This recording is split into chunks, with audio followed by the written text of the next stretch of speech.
Salut! Aujourd'hui, je t'emmène faire une balade cauchemardesque en suivant la voie de Fairy Tail Battle Royale.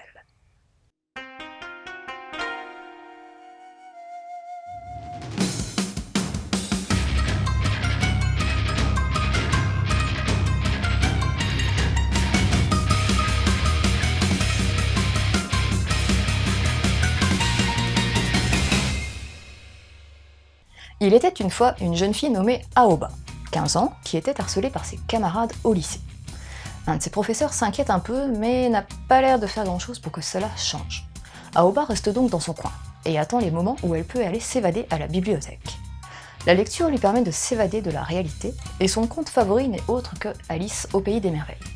Elle fuit la réalité, ça lui permet d'encaisser plus facilement les brimades des autres élèves.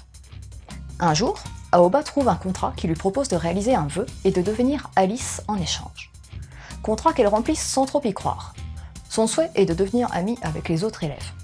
Et le lendemain, ses anciennes tortionnaires viennent s'excuser et passer leur temps avec elle. Suite à ça, elle se retrouve marquée à la main d'un symbole, puis propulsée dans un monde étrange habillée en Alice. Là, elle se retrouve face à une personne, plutôt un zombie, également habillé en Alice, qui lui dit que ce monde est désormais le sien avant de tomber en poussière. Elle va rapidement croiser d'autres morts-vivants, et heureusement un autre humain, Noah, qui lui aussi est marqué à la main et incarne un personnage d'un autre conte. Quel est ce monde étrange? Pourquoi incarne-t-il des personnages de contes? Que doivent-ils faire? Qui ou quoi est à l'origine du contrat? Que de questions.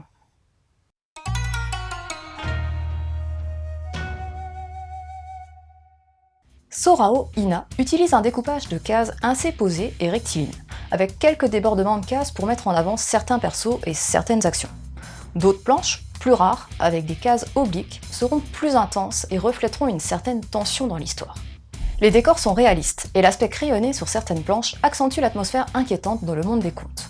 Les persos, enfin, leurs visages sont plutôt ronds et les expressions variées. Il y a un contraste entre la candeur graphique des persos et la noirceur du monde parallèle.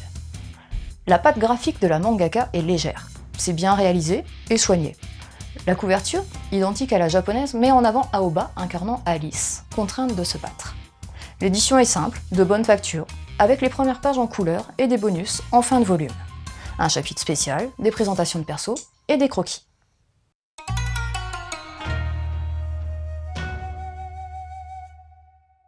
Fairy Tail Battle Royale est le premier manga de Sorao Ina. Du coup, j'ai pas plus d'infos à te donner, mais si tu lis le japonais, tu auras peut-être plus d'infos sur son site. Tu trouveras le lien sur Manga News. Et même si tu ne lis pas le japonais, en suivant les liens, tu pourras y voir des croquis et des illustrations couleurs qui montrent que la mangaka a du potentiel. Ce titre a déjà été lancé sur une plateforme d'images communautaire, Pixiv, et a connu un beau succès au Japon.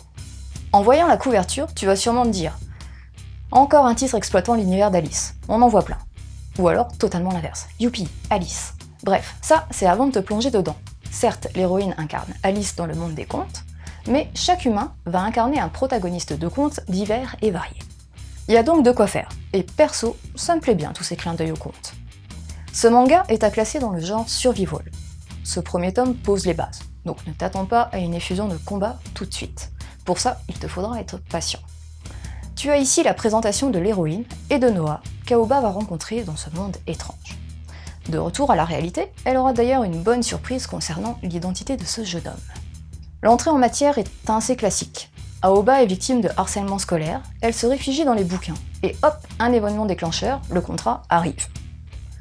Le lien entre le monde des contes et la réalité reste méconnu. On ne sait pas qui ou quoi est à l'origine des contrats, on ne sait pas non plus ce que doivent vraiment faire Aoba et Noah suite à la signature du contrat. On va découvrir les règles en même temps qu'eux. On comprend tout de même que les persos vont devoir se battre dans un monde qui revisite les contes, ce qui suggère un univers assez vaste pour la suite. 2 bémols sur ce premier tome.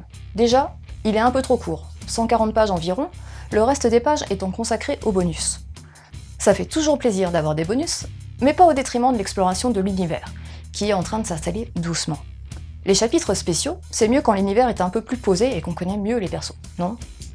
Et deuxièmement, certaines réactions des persos sont un peu légères. Si toi, t'atterrissais dans un monde inconnu, et qu'en plus tu y croises des zombies, tu te poserais toi pour boire un thé tranquillement?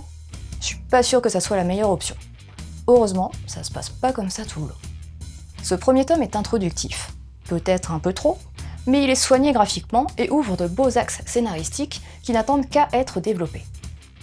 On passe au conseil. Wonderland de Ishikawa Yugo, un autre survival où les humains devenus tout petits se retrouvent être les proies des animaux, entre autres, avec quelques clins d'œil à Alice également. Alice in Murderland de Yuki Kaori, tu l'auras compris là aussi pour le petit lien avec Alice, où tu suivras une famille un peu particulière qui va devoir s'entretuer. Et pour finir, on s'éloigne du survival, mais on reste dans la revisite de contes avec Cinderella de Mizuno Junko, un manga psychédélique avec zombies. Voilà, c'était Flo, j'espère que cette chronique t'aura donné envie de te balader au pays des contes avec Fairy Tail Battle Royale. Allez, bonne lecture et continue de suivre la voie du manga.